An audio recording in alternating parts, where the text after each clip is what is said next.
on s'est appelé les Happy Entrepreneurs. Donc voilà, tu te souviens? Oui, Alors, attention, je m'en rappelais pas, mais là maintenant, Voilà. Donc, je leur ai dit, voilà, c'est la façon dont je veux qu'on travaille à l'avenir. Alors, attention, je redis, je ne dis pas happy parce que je vais mettre un baby ou je vais leur payer du café. C'était happy parce qu'il y avait des problématiques de clarté dans les missions, dans les rôles et responsabilités. Il n'y avait pas aussi beaucoup d'animation d'équipe. Donc, c'était quand même des choses assez basiques de donner un job clair et challengeant et instaurer une certaine vie d'équipe avec des rituels, etc. Et par contre, un truc dans lequel je crois, je leur ai dit, écoutez, moi, mon job, c'est de faire que vous soyez contents de venir le lundi. Parce que moi, depuis que je bosse, je suis ravie de venir le lundi. Donc, en fait, j'ai envie que ce soit ça dans mon équipe. Et les autres jours même. Et ouais. Aujourd'hui, on reçoit Claire Viano et Dorothée Massoulier, deux jeunes dirigeantes qui, depuis quelques années, pilotent leur équipe dans le secteur du cosmétique. Avec elles, on va aborder la question de la prise de poste et de comment elles ont pris confiance dans ces nouvelles fonctions. Ensuite, du projet qu'elles ont essayé de monter pour s'approprier les défis qui étaient les leurs. Et surtout, la façon dont elles ont constitué une équipe et fait véritablement une aventure avec les personnes qui étaient là avant ou celles qu'elles ont recrutées pendant tout leur mandat. Salut Claire et Dorothée, je suis super content de vous retrouver ici au bureau pour parler de management aujourd'hui. Est-ce que vous voulez bien vous présenter pour qu'on démarre cette discussion? Oui, c'est moi qui démarre. Eh bien oui Claire, c'est toi qui démarre. Ok, je m'appelle Claire Viano et du coup je suis directrice générale de la marque Melvita du coup pour la France et la Belgique. D'accord, marque Melvita qui est dans le groupe L'Occitane. Tout à fait, c'est une marque de cosmétiques bio qui a un peu plus de 40 ans, française, et on est un peu les pionniers du bio durable en France. Et tu la diriges depuis? Maintenant, bientôt 3 ans. Bientôt 3 ans, ok. Dorothée? Dorothée Massoulier, directrice générale d'Herborian, dans le même groupe que Claire, qui appartient au groupe L'Occitane. Et ça fait un peu plus longtemps, puisque du coup, ça va faire maintenant 6 ans que je dirige cette très belle marque, qui est une marque aussi de cosmétiques coréenne, qui a pour volonté ou pour mission, on va dire, de permettre aux personnes de retrouver leur peau, en tout cas d'avoir suffisamment confiance avec ce qu'ils ont. Voilà. Ouais, j'ai précisé sur le groupe L'Occitane parce qu'évidemment, c'est pour ça que vous vous connaissez toutes les deux. C'est d'ailleurs grâce... Avec Dorothée, tu sais, on se connaît depuis longtemps maintenant. Ouais, je sais. Et c'est comme ça, je te connais grâce à elle d'ailleurs. C'est vrai, c'est vrai. Et donc voilà, je vous ai connu dans le groupe, moi, L'Occitane, à travers Herborian et Melvita, parce qu'au moment de vos prises de poste, j'ai eu la chance, oui, on dit la chance quand même, de vous coacher toutes les deux. Non, mais on va en reparler, c'est comme ça qu'on se connaît, c'est important. Donc Dorothée, il y a environ 6 ans, au moment de ta prise de poste chez Herborian, et toi, du coup, il y a 3-4 ans, effectivement, aussi, au moment de ta prise de poste. Donc c'était vos premiers postes à toutes les deux de direction générale, on peut dire, dans une marque comme ça? Le seul, l'unique me concernant. Le seul, l'unique aussi, pour l'instant. Ouais, c'est ça. Et avant, c'était du marketing? Avant, c'était plutôt une carrière marketing, à la fois en filiale et après en développement à l'international. Pareil. On a des profils assez très similaires. Assez similaires. C'est pour ça que je vous reçois en même temps toutes les deux. Et moi, surtout, j'ai été très marqué quand on avait travaillé ensemble parce que vous m'aviez appelé directement ou indirectement parce que vous preniez votre poste.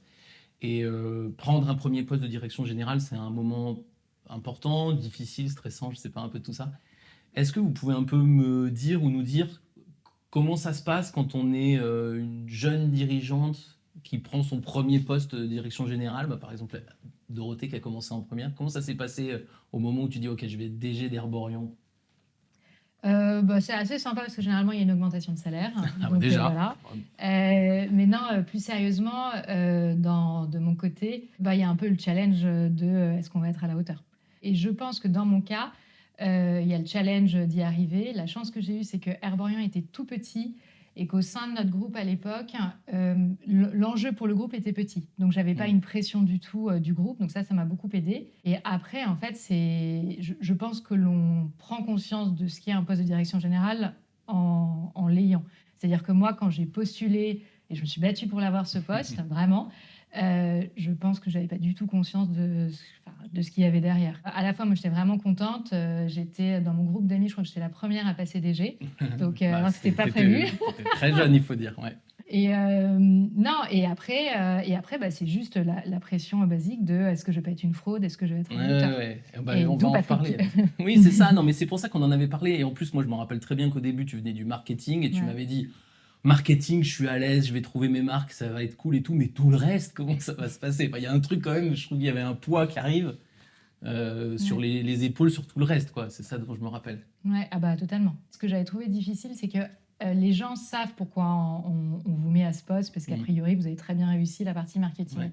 Sauf qu'en fait, ils vous attendent, et moi, c'est le sentiment que j'ai eu, au tournant sur le fait elle va échouer sur le reste, elle n'y connaît rien. Et en fait, moi, je trouve que la difficulté, et c'est encore des choses que j'ai de temps en temps sur certains domaines, c'est qu'en fait, par définition, un poste de direction générale, c'est général. Donc, en fait, il y a des domaines que l'on ne connaît pas et sur lesquels on n'a pas d'expertise, il n'y a pas de... Voilà. Nous, moi, je venais, mais toutes les deux, on vient du marketing. On aurait pu venir de la branche commerciale, qui sont les deux branches classiques quand on est dans une industrie, on va dire, de produits, en tout cas. Voilà. Ouais. Ça aurait pu être une autre branche si on était dans une autre industrie. Et du coup, il faut aller avoir une vision, donner le là, donner la direction sur des domaines où, en fait, c'est pas notre expertise. Et où on a le regard de l'autre qui sait, de toute façon, elle y connaît rien. Et je pense qu'en fait, en tout cas, moi, ce que j'ai trouvé, au-delà de l'intérêt, moi j'ai trouvé ça, j'adore mon poste, j'adore... Mais tu l'aimais dès le début d'ailleurs, il te stressait, mais tu l'aimais dès le début. Oui, voilà, en fait j'aimais cette curiosité d'aller sur des fonctions différentes, mais en fait c'est vraiment d'avoir cette vision et de cette crédibilité sur des fonctions que tu découvrais, que l'on découvre. Et toi, tu avais vécu la même chose un peu quand tu as pris Melvita, avec donc 2 ans de décalage? Oui, j'ai vécu un peu la même chose. Je pense au démarrage.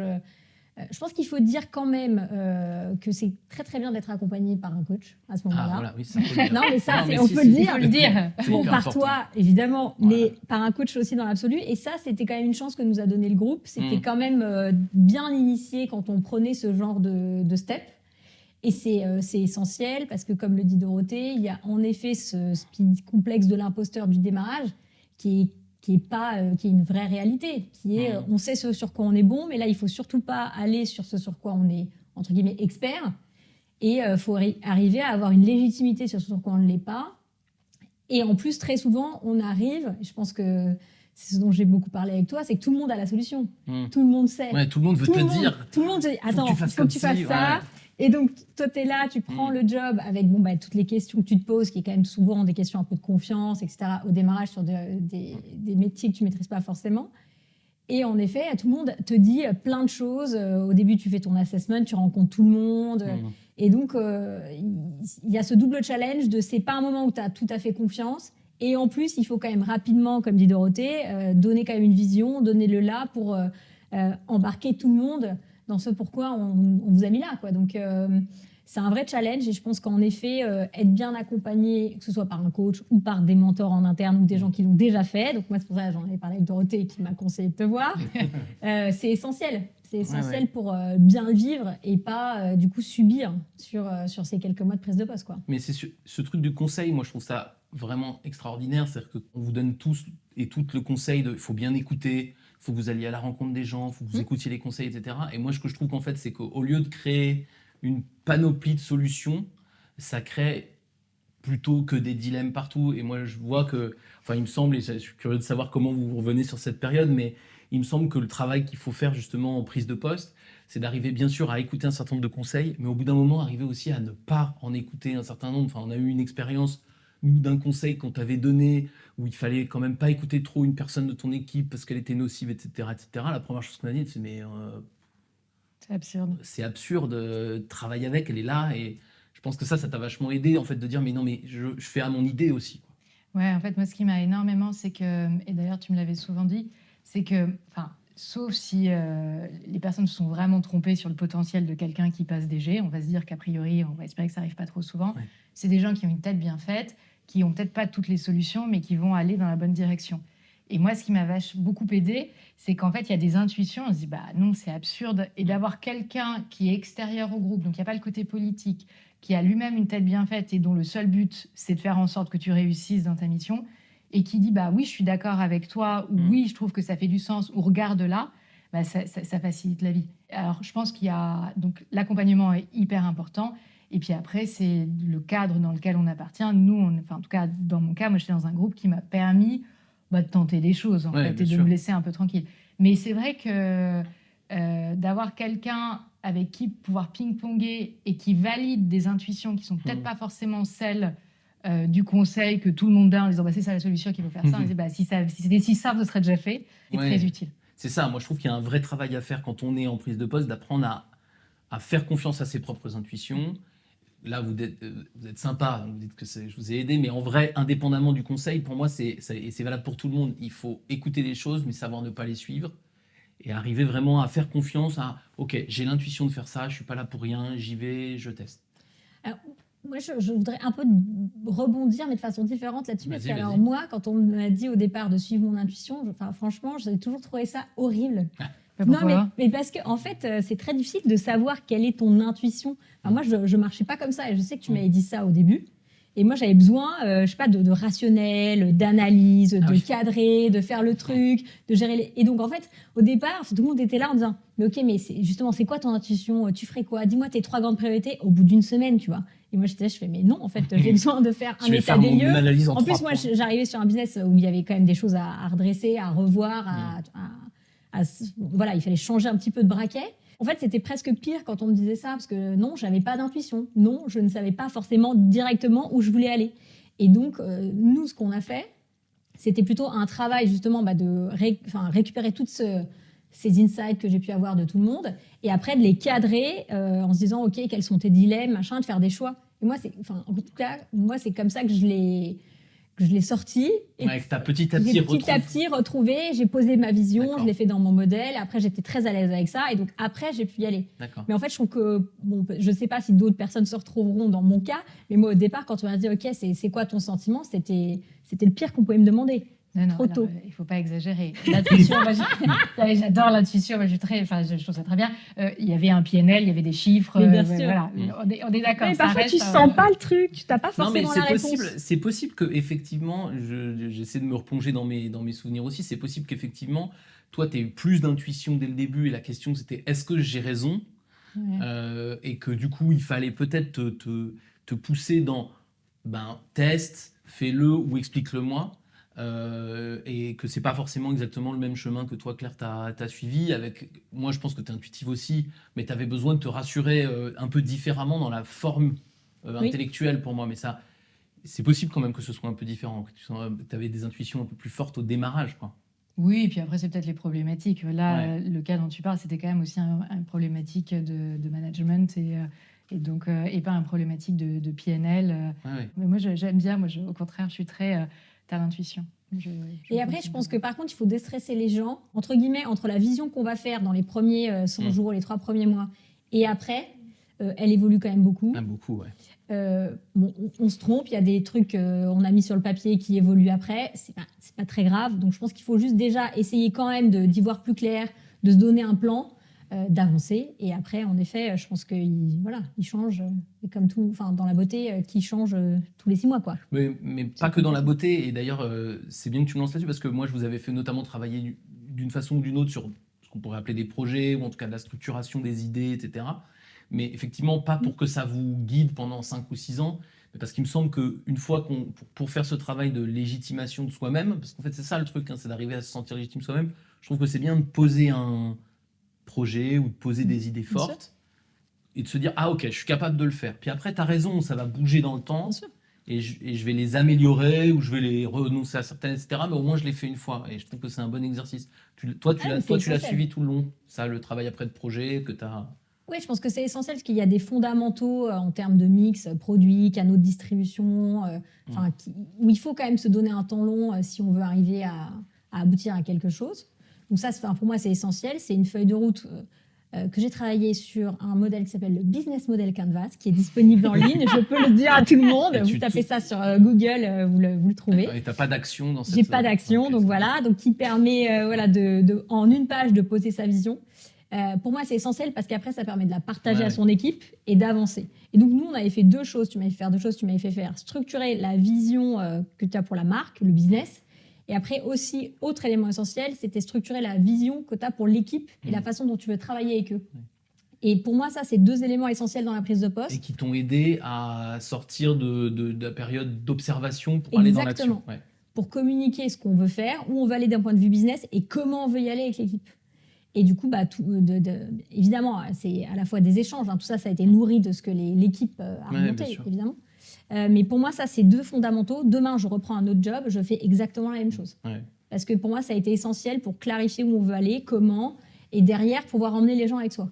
Parce que si on sait pas, si les gens ne savent pas où ils vont et avec quelle latitude ils peuvent travailler avec vous, voilà, c'était plus compliqué. Donc moi, je trouve que ça, c'était 2 conseils que je referai demain et qui m'ont accompagnée et que je peux remettre à jour chaque année, tu vois. Et toi, comment on n'était pas allé dans quelque chose d'aussi structuré Non. quand on avait démarré? Parce que peut-être, je sais pas exactement pourquoi on avait moins besoin de Je sais ça, pas. Mais parce qu'elle est Qu'est-ce plus qui- intuitive, encore une fois. Elle est Sûrement. intéressante. Tu vois, moi, j'ai besoin de le mettre dans une feuille. Dorothée, non. Ouais, ça paraît évident tout, en plus voilà. quand tu le dis. Non, mais tu Ça, vois, je et te donc du coup, rassure, on a qu'est-ce qui t'a aidé au-delà de l'échange avec moi et tout, mais qu'est-ce qui t'a aidé dans les premiers mois ou les premières années, les premiers trimestres chez Herborian pour justement passer de je dois être légitime puisque je suis là, mais je suis pas sûr parce que je sais pas tout faire, à je prends vraiment ma place et j'impose ma vision. Ouais. Il y a 2 choses qui, moi, qui m'ont pas mal aidée. Dans la première partie, ça va plutôt être l'adhésion de l'équipe, c'est-à-dire et l'adhésion de ses pairs, les personnes autour de soi, parce qu'en fait, les résultats, tu les as pas. Enfin, tu les as pas avant un an, Ben non, de toute ouais. façon. Et moi, il y a quelque chose qui m'avait beaucoup aidée, c'était de déjà faire une bonne analyse de la situation, parce que ce soit dans le cas plus ou moins des 2 marques sur lesquelles on est. Moi, quand je suis arrivée, c'était pas la marque. Il y avait une notion de redressement. Oui, C'est pas genre ne touche à rien, ça fonctionne, ça Ouais, ouais. run super bien. Mm. Donc d'où, je pense, la dynamique Mm. d'intuition. Et c'était un peu de savoir dans quel état on était, parce qu'il y a plusieurs options. Soit table rase de l'équipe, c'est tous des nuls. Je suis désolée de le dire, c'est pas très gentil, mais ça peut être. Ça peut être une Ça- option qu'on pourrait voilà. y envisager en tout cas. Est-ce que, au contraire, c'est apporter d'autres personnes un peu pour justement apporter quelque chose de nouveau? Est-ce que, au contraire, c'est juste lancer un peu plus ce qui est déjà là et qui fonctionne très bien, c'est juste qu'il y a besoin un peu plus d'engrais enfin. Et finalement, moi, je m'étais appuyée sur un livre qui était, je pense qu'on a le même, mais bon, peu importe, mais qui te permet de faire Tu peux le citer. Hein. Ah, c'est le livre 90 jours, je ne sais plus comment il s'appelle. Réussir sa prise de poste. Voilà, et qui est vachement bien, qui est un outil. Donc, tu vois, on se rejoint Mm. quand même par rapport sur des Ouais, items vous qui ne sont pas passez des complètement... trucs, dans- Mais qui t'aident, en fait, à déjà avoir une sorte de buy-in des personnes avec qui tu travailles. D'accord. Ton équipe, parce qu'à un moment, tu fais rien tout seul, Mm. et aussi les pairs. Et quand je dis les pairs, c'est les gens, évidemment, matriciels, et encore plus les gens du dessus. Mm. Et en fait, quand on sent que les gens se disent... Bon, on l'a pas complètement mis là par hasard, elle a l'air d'aller dans la bonne direction. Déjà, il y a une sorte de... qui retombe. Et après, moi, ce qui a vraiment fait la différence, c'est les résultats. Ouais. Et là, ça peut être un peu basique, mais en tout cas, pour moi, avec ma personnalité, je pense que j'aurais eu du mal à tenir si j'avais pas les résultats. Ouais, on parlera Et, des marques ouais. plus difficiles parce que la marque de Claire, elle est quand même plus difficile parce qu'elle existe depuis plus longtemps, et Bien elle avait sûr. plus de difficultés. Et toi, tu prenais cette marque qui était une petite marque prometteuse à l'époque, qui commence à faire vraiment Qui ça. perdait beaucoup d'argent. Oui, mais qui avait vraiment une dynamique. Et Ah oui, qui on y avait, croyait et tout ça. Totalement. Et en plus, avec une équipe, je me rappelle, extrêmement jeune. C'est-à-dire qu'ils étaient sûrement talentueux dans ton Ouais. équipe. Par contre, la moyenne d'âge était. Toi, tu Alors, devais ça avoir n'a un pas petit. beaucoup changé. Ouais, c'est ça, tu avais à peine plus de 30 ans et eux, ils avaient plutôt moins de 30. Donc, tu avais une équipe de vingtenaires. C'est ça. Ça Et, n'a pas beaucoup changé. Ouais. Et du coup, est-ce que tu dois t'adapter un peu à ça, au fait qu'ils soient très jeunes dans une marque jeune? Qu'est-ce que ça. Alors Est-ce que moi, ça en peut fait, changer oui, mais moi, je trouvais ça génial. Enfin, pour le coup, je te dis, ça n'a pas beaucoup changé. Donc, c'est moi qui vieillis, eux, Ouais, pas eux, trop. eux, ils vieillissent pas, ouais. Non, vraiment Voyons. pas. Mais il y en a quand même toujours qui sont là. Ça, c'est un Ah peu oui. ma grande Et fierté. eux, ils ont vieilli normalement. Oui, eux, ils ont vieilli, ils Ouais. ont passé 30 ans. Mais Ouais. pas très loin. Finalement, c'était une équipe qui n'était pas très entrepreneuriale et qui n'était pas adaptée à la taille de la marque. C'est-à-dire que c'était un tout petit business avec un truc qui... Pour le coup, je pense que moi, j'étais plutôt dans une dynamique, il fallait de l'engrais, quoi. Il fallait du bon sens, le lancer. Tout était là, mais parfois, on appuyait, on arrosait à côté, quoi. Et en fait, ils avaient une dynamique qui était plutôt celle d'une grosse marque complètement établie. Ouais. Et en fait, c'est ça qui a finalement été à ajuster. Et ce qui était assez étonnant, qui moi m'avait beaucoup surpris par rapport à la taille de la marque. Je me suis dit... Et après, il y a des personnes qui ont trouvé ça génial et qui sont toujours ça dans l'organisation. Ouais. Et il y en a d'autres qui se sont dit, en fait, qui finalement étaient sur la petite marque par hasard, mais qui aspiraient plus à quelque À travailler chose. peut-être chez l'Occitane avec une marque plus établie. Exactement. Et il y en a plusieurs qui sont partis. Après, il y a les aléas. Mais au final, Là, ça fait 6 ans, donc ça fait pas mal de temps. Je suis à plus d'une main, mais je suis pas à 2 mains de personnes qui sont restées. Ah oui. Voilà. Donc, il y en a après, l'équipe a beaucoup grossi, mais en fait, sur... T'es entre 6 et 10 personnes qui sont restées de C'est l'équipe ça. initiale, sachant que Exactement. l'équipe initiale faisait 15 personnes. Ouais, un tout petit peu plus, 15, Donc 20.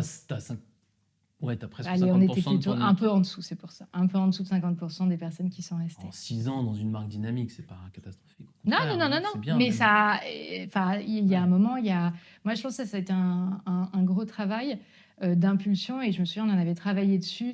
Sur le lancer une dynamique. Lancer une dynamique. Et les gens, soit s'y retrouvaient et se disaient, mais c'est génial, c'est ce dont je rêve, je peux faire ce que je veux, je teste, je vois les résultats, avec finalement tout ce que l'on dit, genre de tester et après enfin, tu vois, si ça marche pas, on échoue vite, on remonte.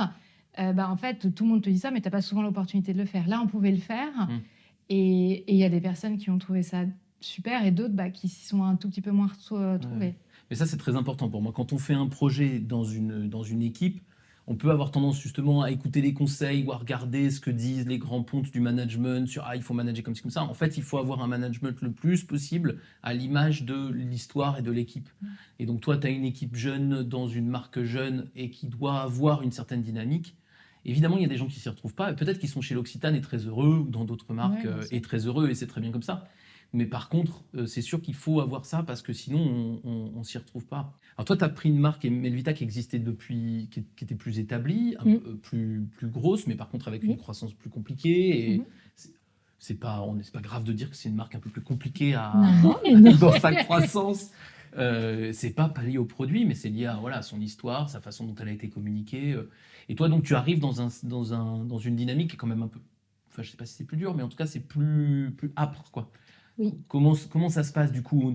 Tu as fait comment pour aller chercher un peu tes équipes? Qu'est-ce que tu leur as raconté comme histoire? Un des enjeux, en fait, sur Melvita, très clairement, c'était de réinventer sa victoire. Donc, j'ai acheté à tout le monde un livre qui s'appelle L'art de la victoire. Donc, toi, tu es très Et libre. moi, je suis très libre, mais les équipes, en général, Noël, le jour de Noël, ils ont un livre. Donc, L'art de la victoire, je crois que c'est Phil Knight, le fondateur de Nike, qui, du coup, a eu plein d'échecs dans sa carrière. Enfin, c'est l'entrepreneur par essence qui croit en sa vision et qui, du coup, ne l'a jamais... Enfin, plein d'échecs, mais j'ai créé Nike. Ça ouais, non, ça va, à la fin, il réussit, mais c'est très... Enfin, en tout cas, à lire, c'est passionnant. C'est long, je crois que c'est un des seuls livres que j'ai lu jusqu'au bout. Mais en tout cas... Attends, là, on parle depuis 20 minutes, tu Non, nous mais- as déjà conseillé 2 livres. Non, mais depuis que j'ai mes enfants, je le dis quand même moins. Ah oui. Je pense qu'en effet, Herborian était dans le cadre d'une petite marque en très très forte croissance. Melvita, on a eu pas mal de restructuring à faire, de repriorisation en termes de canaux, réorientation aussi. Puis il y avait des vrais doutes stratégiques. Des ça, à doutes quoi elle stratégiques sert, sur les comment elle produits. gère, Bah aussi sur les produits, on était très historique dans des produits bio, compléments alimentaires, produits bruts. On a voulu passer sur du face care. Donc, c'était Face care, vraiment c'est le soin du visage. soin du visage, pardon. Donc, il y a vraiment tout un repositionnement de marque à faire qui, quand on est une marque qui a 36 ans, c'est pas simple. Non, bien sûr. Ouais. Et il faut expliquer aussi le rôle de chacun. Je pense par exemple à ma responsable retail qui est Canon, qui d'ailleurs après a évolué sur l'Occitane, mais qui du coup était arrivée pour déployer le retail Melvita. Et puis moi j'arrive, on me dit en fait non, on va restructurer le On retail. va faire autrement parce que tu sais quoi. Donc voilà, non mais donc du coup c'est Et voilà. comment tu as réussi à leur raconter cette C'est ce histoire que qui je est lui ai dit. Je forcément... lui ai dit en fait, tu vas réinventer ta victoire. Ta victoire, c'est de faire ce qui sert à la société parce qu'à la fin, nous, ça nous apportait aussi d'autres éléments de profit, de concentration sur d'autres canaux en termes d'énergie. Et donc, ta victoire, ça ne va pas être celle de multiplier ton réseau par 2, multiplier tes ventes, etc. Ta victoire, c'est aussi d'accompagner les équipes pour que tout ça se passe le plus sereinement possible, de faire ça bien. Et voilà. C'est toujours beaucoup de sur-mesure quand on fait des projets managériaux pour que les gens se sentent dans cette histoire-là. Et c'est pas grave en fait d'avoir une marque très en croissance ou qui doit se restructurer un peu. En fait, tout ça, c'est bien quand on est dirigeant, mais en fait, pour les équipes, il faut juste qu'elles se retrouvent dans la bonne histoire et qu'elles reconnaissent la façon dont on les manage à l'histoire. Et je trouve que c'est intéressant aussi de vous avoir toutes les deux pour ça. C'est que, en fait, je crois que les équipes, elles peuvent être épanouies dans les deux histoires, à condition qu'on leur raconte la bonne, quoi. Et qu'on leur fasse pas croire qu'on est chez Herborian quand on est chez Melvita, parce que c'est pas la même histoire. Oui, qu'on leur donne le bon objectif en fonction des canaux. Certains étaient sur des croissances très fortes, d'autres, voilà. Et donc, comprendre comment, même si sur son métier à soi, on ne délivre pas autant de croissance, on sert un projet commun et que finalement, ça aussi, c'est une belle victoire. Et par contre, je pense que là où on se retrouve avec Dorothée, ça a été sur la sélection des profils et savoir comment s'entourer. Tu avais un bouquin ? Désolée, alors. sur celui-là, non. mais ça, c'est plus par l'expérience. J'ai aussi fait des erreurs de casting en recrutement sur Oui. Medvita.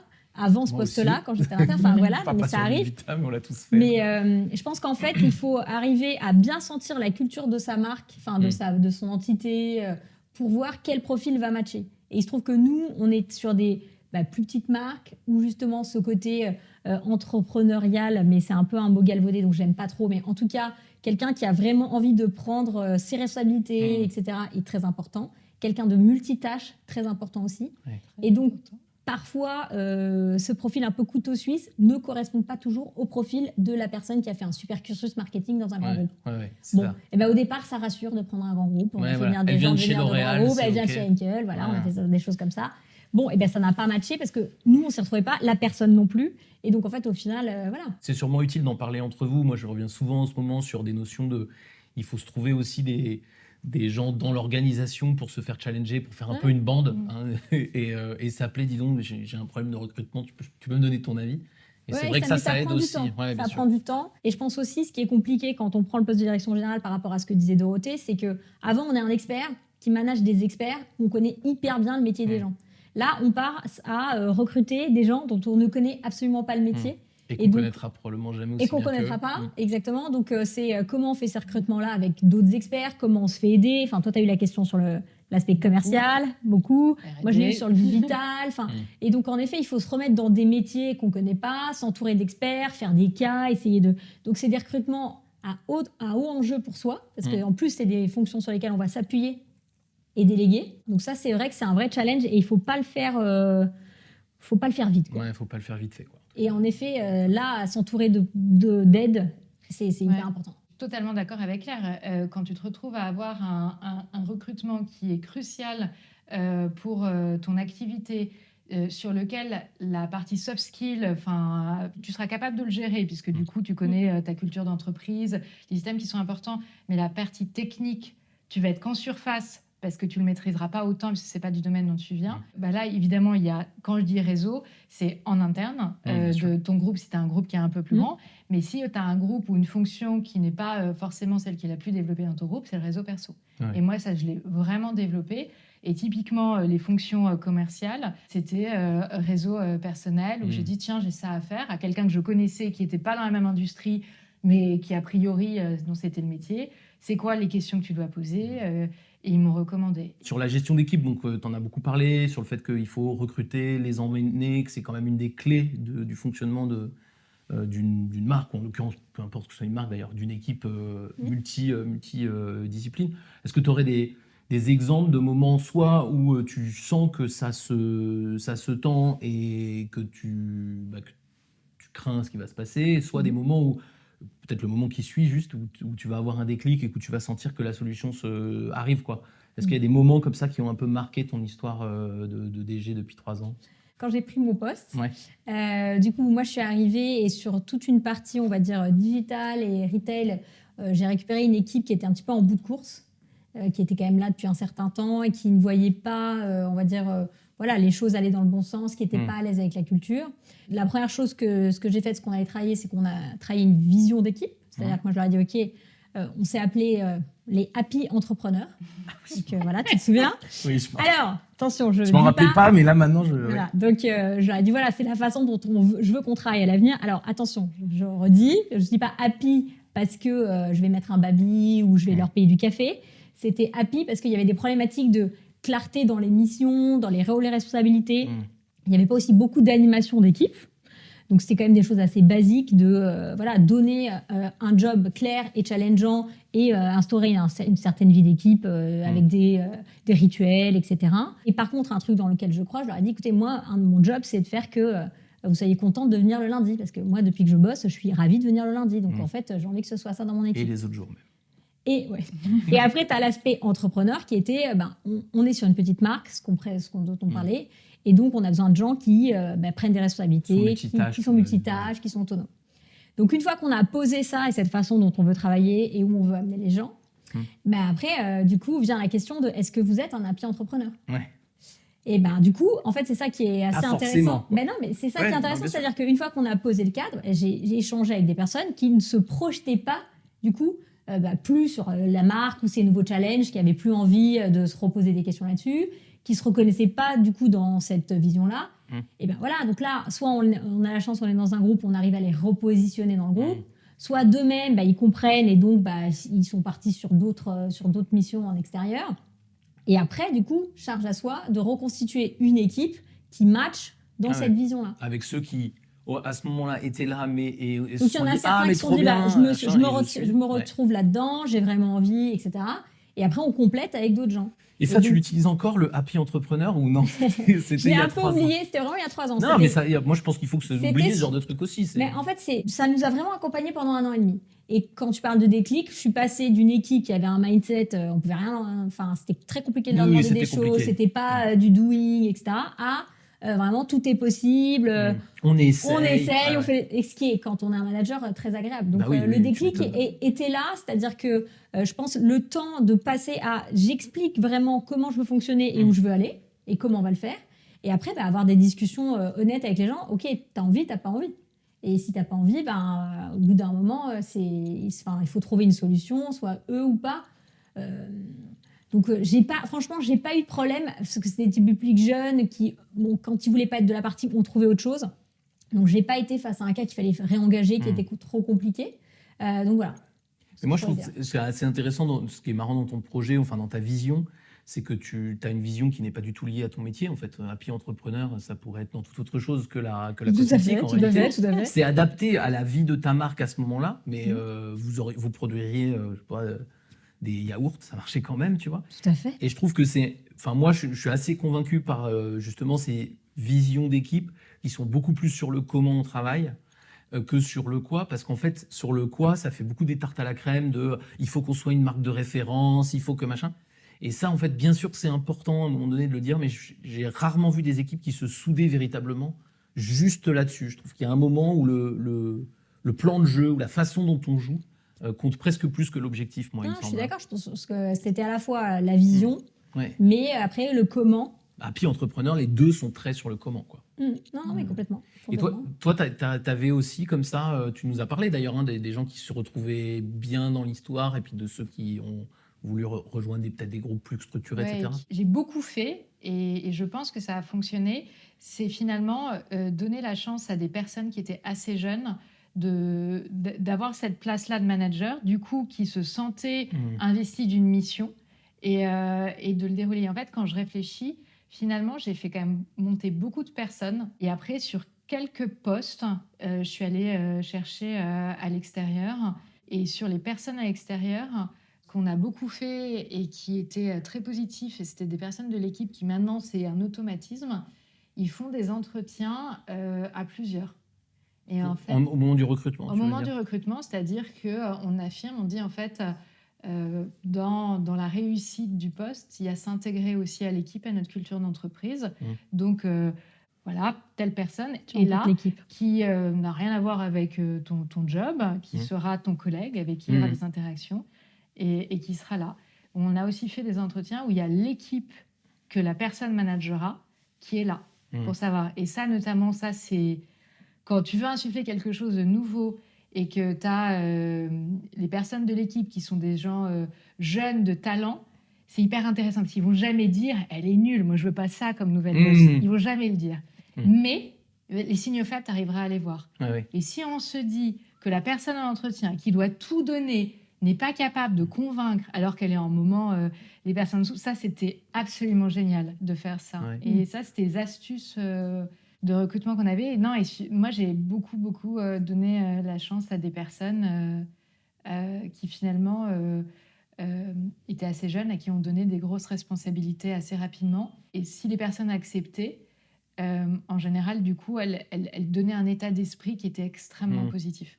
Oui, mais du coup, on retrouve un peu aussi cette histoire du comment, c'est-à-dire qu'on voit bien que tu donnes quand même une priorité très claire à la façon dont on se comporte, à la façon dont on investit l'équipe, à la façon dont on met de l'énergie, presque plus ou même beaucoup plus que juste à l'expérience et les compétences, en se disant que on va apprendre plein de choses ensemble, si on n'est pas la tête pas trop mal faite, ça va le faire. Et je trouve que c'est intéressant. Et ça, pour moi, c'est pas que les petites équipes et c'est pas que les équipes, des marques comme ça de petit âge. Je pense qu'on devrait beaucoup plus le faire, d'avoir un système qui est beaucoup moins sur ah oui, tu es là parce que tu as coché les cases des compétences, mais plutôt tu es là parce qu'on s'intègre dans une équipe où on sait pourquoi on a envie de travailler ensemble. C'est beaucoup plus facile à dire qu'à faire, on est bien d'accord? Ouais, Mais ça me je saute suis aux assez yeux. d'accord. Moi, j'accorde beaucoup de crédit à l'envie versus la compétence. Ça peut paraître basique et c'est aussi peut-être lié au quotidien qui est d'une petite marque, donc peut-être que les enjeux sont différents. Mais souvent, je pense que l'énergie, l'envie va compenser souvent aller plus loin qu'une compétence plus forte. Et donc moi, je lui donne beaucoup de crédit. Après, il ne faut pas être dupe. Je pense qu'on se rend compte assez rapidement de quels sont les postes absolument clés où si, Bien sûr. grosso modo, on se plante, le château de cartes, il tombe. Il y a des postes qui sont plus ou moins des piliers solides.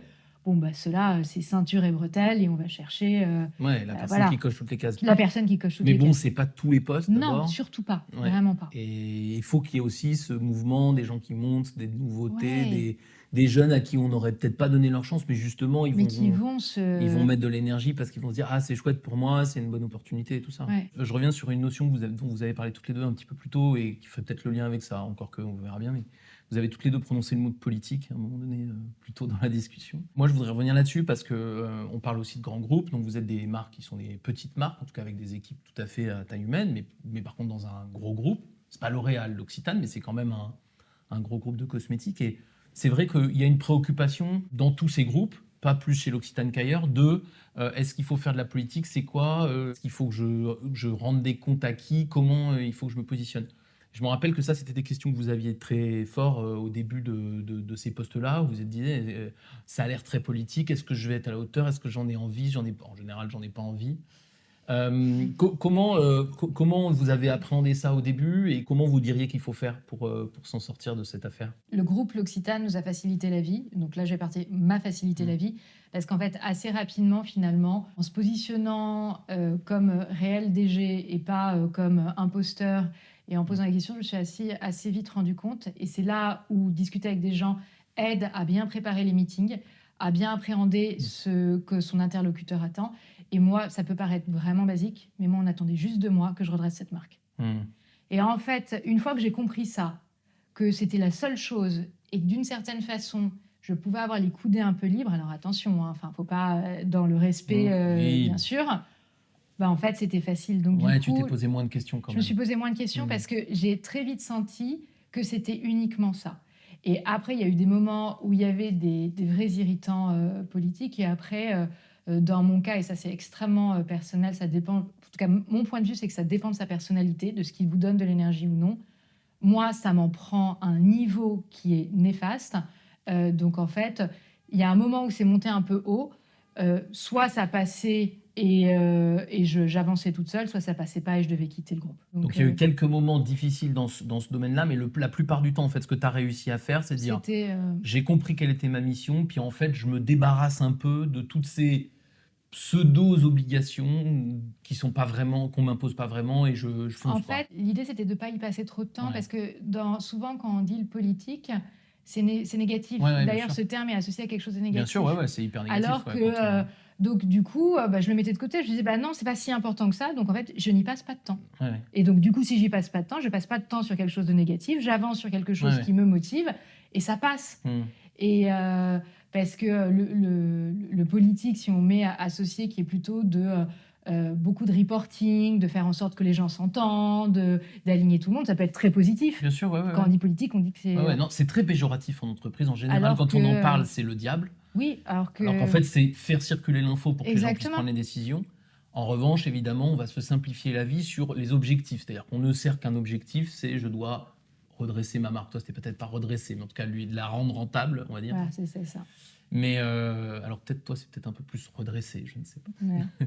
Mais en tout cas, ouais, il y a ce recentrage, cette simplification. J'y passe pas trop de temps, j'avance. Et en fait, j'ai eu les signaux qui m'ont confirmé Assez que c'était le cas. Ouais. Et assez rapidement. Donc, c'est là où j'ai eu de la chance. Et je pense que l'énorme chance que j'ai eue, c'est que cette marque était vraiment petite dans un univers où, de toute façon, des gens intelligents ne pouvaient pas y passer trop de temps. Il ne Ouais. pouvait pas y avoir trop de politique Ouais. autour d'une marque qui était tout petit. Donc, Ouais, en qui fait, était par rapport à la marque Voilà. L'Occitane en France que tout le monde connaît. À l'époque, c'est vraiment une pépite, mais c'est une toute petite pépite, Oui. alors que l'autre, c'est un tas de lingots, quoi. Alors là, s'il y a un conseil que je donnerais, c'est que si on parle de politique, c'est négatif. Si les gens parlent de quelque chose qui est négatif, qui vous prend de l'énergie, il ne faut pas rester. Alors là, moi, là-dessus, je suis... En fait, soit c'est pas négatif et c'est quelque chose d'enrichissant, qui est positif dans son job, qui est enrichissant parce qu'on discute avec plein de personnes, soit c'est quelque chose qui vous bouffe de Qui est l'énergie. oppressant. Et ben dans ces cas-là, il faut partir. Ouais. Enfin, c'est suffisamment dur aujourd'hui, les postes sont extrêmement complexes. On doit être focusé que sur son objectif. Et si on souffre à chaque fois qu'on a une interaction, c'est, parce qu'on se demande si machin il va être d'accord, que truc bidule, ça devient très très Bon, compliqué. après, bien sûr, je ne veux Non, pas mais il paraître... faut rendre quelques comptes. Non, mais bien sûr. Voilà. La politique péjorative, c'est pas rendre quelques comptes. C'est quand on a l'impression que justement il faut se tordre pour faire plaisir à l'un, à l'autre, machin, pour avoir les faveurs de je sais pas qui. Et ça, c'est quelque chose dont tu as su, toi, assez vite te libérer et te dire il n'y a pas vraiment de sujet là-dessus. Et d'ailleurs, voilà. Ouais. Et c'était le cas. Ah ouais. Non, mais c'est des Donc, sujets qu'on fantasme, hein, parfois, je suis ouais. tout à fait d'accord. On pense qu'il faut le faire, alors en fait, pas tellement. Ouais. Et toi, alors, comment ça s'est passé, cette affaire-là?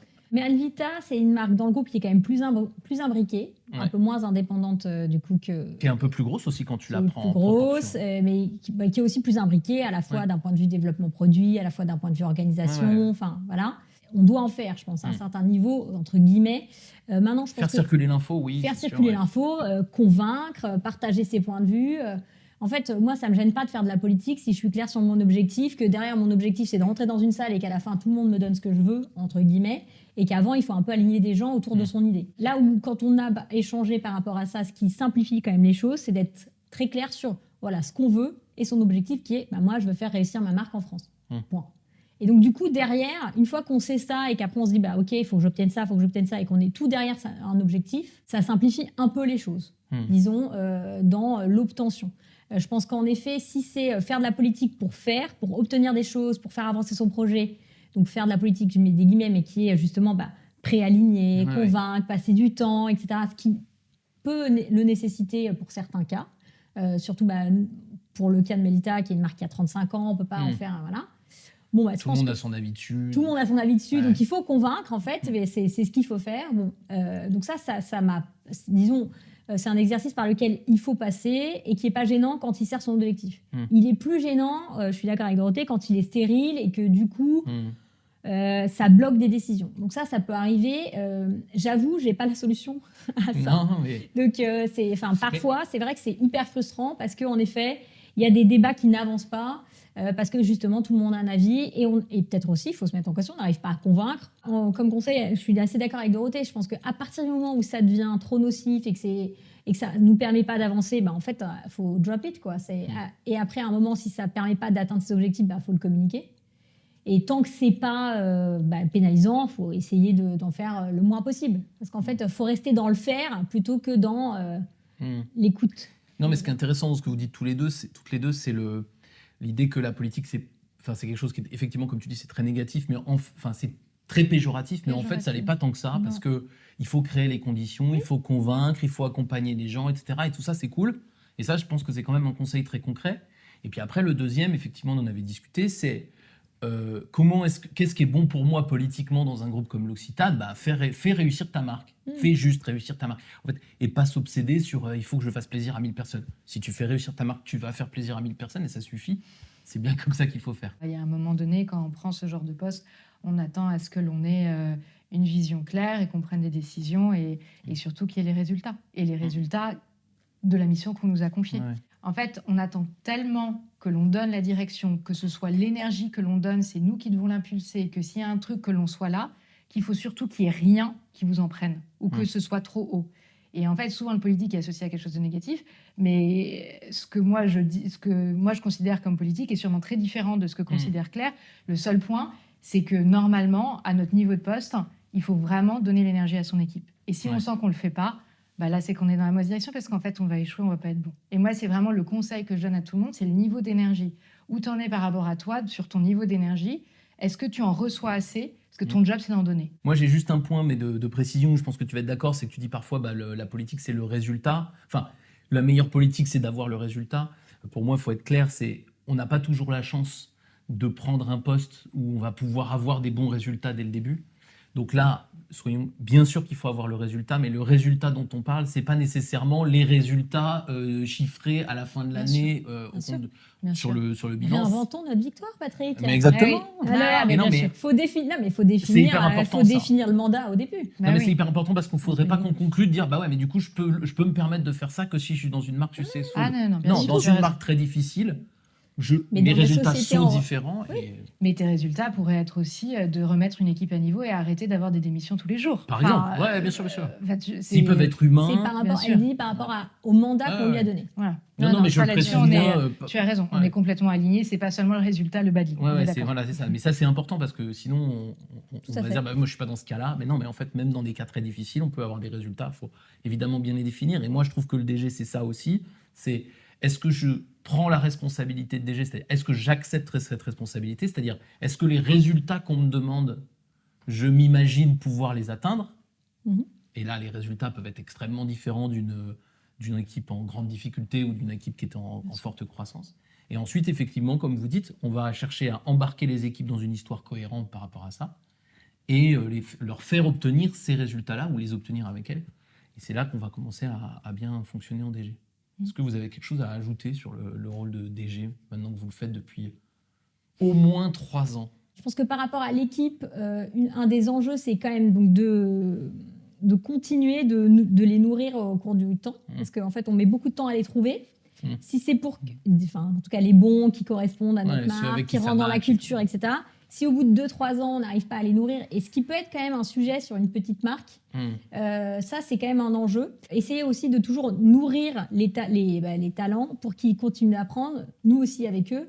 Et donc, logiquement, étendre leur scope de responsabilité. Alors, ça peut être une responsabilité business, ça peut être d'autres missions. Par exemple, je suis quelqu'un qui faisait que de l'acquise, je vais lui donner aussi les réseaux sociaux pour la nourrir. Ou, je dis n'importe quoi. Voilà, Ouais. ça peut être ça comme exemple. Donc, cet enjeu en fait de développement, c'est assez important avec ces managers et aussi pour les équipes en dessous pour essayer toujours de continuer d'être dans une dynamique positive. Sur les conseils DG, je suis d'accord avec toi, l'équipe, mais ça, je pense que c'est pour tout. Franchement, on a un poste où on ne fait plus. Donc, c'est l'équipe. Il faut une équipe ultra soudée, s'y passer. Très forte. Quand j'y soudée, c'est le terme, parce qu'en fait, c'est pas juste... et qui est aligné avec l'enjeu qu'on a et la direction qu'on veut donner. Ça, c'est formidable. Moi, mes plus gros moments de stress, c'est quand on se dit... Je sens que les gens vont pas bien.